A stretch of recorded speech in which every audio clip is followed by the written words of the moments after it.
ఉమ్మడి రంగారెడ్డి జిల్లాలో మున్సిపల్ ఎన్నికల లెక్కింపునకు సంబంధించి తాజా వివరాల్ని మా ప్రతినిధి సతీష్ మొయినాబాద్ నుంచి ప్రత్యక్ష ప్రసారం ద్వారా అందిస్తారు.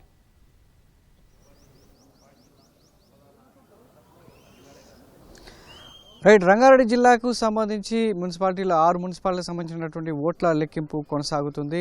సో ప్రస్తుతం పోస్టల్ బ్యాలెట్లకు సంబంధించి 205 పోస్టల్ బ్యాలెట్లు పడ్డాయి 6 మున్సిపాలిటీలకు సంబంధించి. సో అవి ఓట్ల లెక్కింపు పూర్తి కాగా మొదటి రౌండ్కు సంబంధించినటువంటి అభ్యర్థులందరినీ కూడా కౌంటింగ్ సెంటర్లోకి అనుమతించడం జరిగింది. ప్రస్తుతం మనం మొయినాబాద్ వద్ద ఉన్నాం. మొయినాబాద్కు సంబంధించి మొత్తం ఇక్కడ 26 వార్డులకు గాను ఓట్ల లెక్కింపు జరుగుతుంది. సో ఇబ్రహీంపట్నంలో 24 వార్డులు, చేవెళ్లలో 18, మొయినాబాద్లో 26 వార్డులు, శంకర్పల్లిలో 15, ఆమన్గల్లో 15, షాద్నగర్లో 28, ఇలా మొత్తం 126 వార్డులు 6 మున్సిపాలిటీలకు సంబంధించినటువంటి ఓట్ల లెక్కింపులో ఓటర్లంతా కూడా అభ్యర్థుల భవితవ్యాన్ని బ్యాలెట్ బాక్సుల్లో నిక్షిప్తం చేశారు. ఒక్కొక్క బ్యాలెట్ బాక్సు తెరుచుకునేటువంటి క్రమంలో అటు అభ్యర్థుల్లో కావచ్చు వారి అనుచరులలో ఒక ఉత్కంఠమైనటువంటి వాతావరణం అయితే నెలకొంది.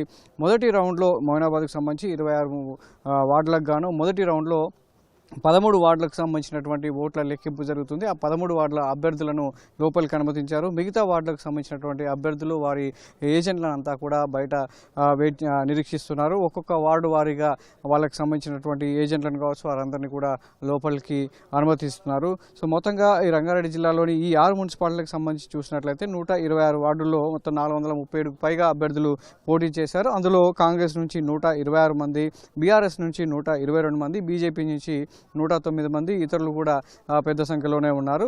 దీనికి గాను ఈ 6 మున్సిపాలిటీలకు సంబంధించి మొన్న జరిగినటువంటి పోలింగ్లో మొత్తం 1,76,000 మంది ఓటర్లకు గాను 1,39,000 మంది ఓటర్లు తమ ఓట్లను బ్యాలెట్ బాక్సుల్లో నిక్షిప్తం చేశారు. వాటన్నిటి కూడా లెక్కించి ఏ వార్డులో ఎవరు కౌన్సిలర్గా గెలుపొందబోతున్నారు, చైర్మన్ పీఠం ఏ పార్టీకి వరిస్తుంది అనేది కూడా ఈరోజు ఒక స్పష్టత వచ్చే అవకాశం ఉంది. ముఖ్యంగా వార్డుల్లో కౌన్సిలర్లకు సంబంధించి ఏ వార్డులో ఏ పార్టీ ఆధిక్యంలో ఉంది, ముఖ్యంగా ఈ 6 మున్సిపాలిటీలకు సంబంధించి చూసినట్లయితే ముఖ్యంగా త్రిముఖ పోరే నెలకొందని చెప్పొచ్చు.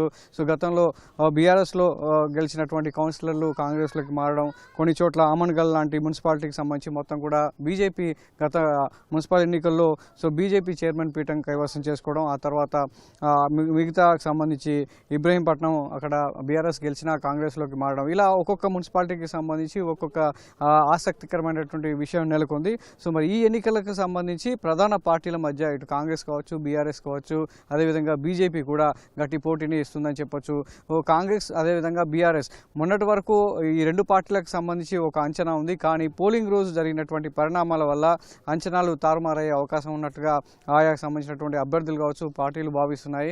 మరి ఈరోజు ఈ 6 మున్సిపాలిటీలకు సంబంధించి ఏ పార్టీ ఎన్ని గెలుస్తుంది అనేది కూడా అభ్యర్థులు ఎవరికి వారే అంతర్మదనంలో ఉన్నారు, ఒకరికొకరు అంచనాలు కూడా వేసుకుంటున్నారు. కానీ బ్యాలెట్ బాక్సుల్లో ఓటరు నిక్షిప్తం చేసినటువంటి ఓటు ఏ విధంగా ఏ పార్టీకి అనుకూలంగా మారబోతుంది, ఎన్ని వార్డుల్లో ఏ పార్టీ గెలవబోతుంది అనేది గంటకు ఒక ఉత్కంఠ రేపుతూనే ఉంది. ప్రస్తుతం మొదటి రౌండ్ అన్ని ఈ 6 మున్సిపాలిటీలకు సంబంధించి కూడా మొత్తం 6 రౌండ్లకు మొదటి రౌండ్ లెక్కింపు అయితే కొనసాగుతుంది. సో మొదటి రౌండ్లో ఎవరు ఈ 13 వార్డులు మొయినాబాద్కు సంబంధించి చూసినట్లయితే మొత్తం 26 వార్డులో 13 వార్డులకు సంబంధించి మొదటి రౌండ్ జరుగుతుంది. 2 వార్డులోనే పూర్తి దీనికి సంబంధించిన ఈ మున్సిపాలిటీకి సంబంధించినటువంటి ఫలితాలు స్పష్టత రాబోతున్నాయి. అయితే మొయినాబాద్కు అదేవిధంగా చేవెళ్ళ ఈ 2 మున్సిపాలిటీలు ఈసారి కొత్తగా ఏర్పడినప్పటికీ కూడా ఓటర్లు పెద్ద సంఖ్యలో వచ్చి తమ ఓటు హక్కును వినియోగించుకున్నారు. ప్రధాన పార్టీలు కూడా పోరాడుగా ప్రచారం నిర్వహించి ఆయా వార్డుల్లో కూడా ప్రచారాన్ని హోరెత్తించాయి. ఓటర్లను ప్రసన్నం చేసుకునే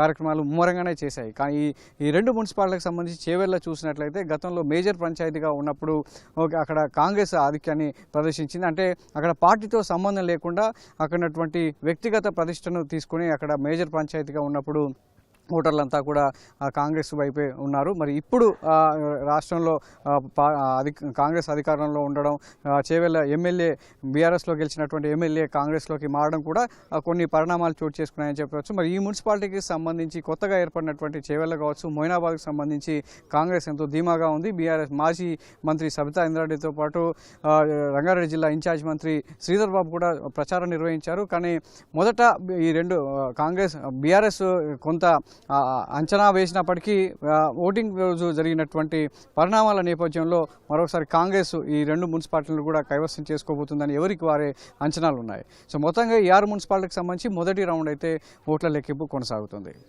ఓటు స్టూడియో.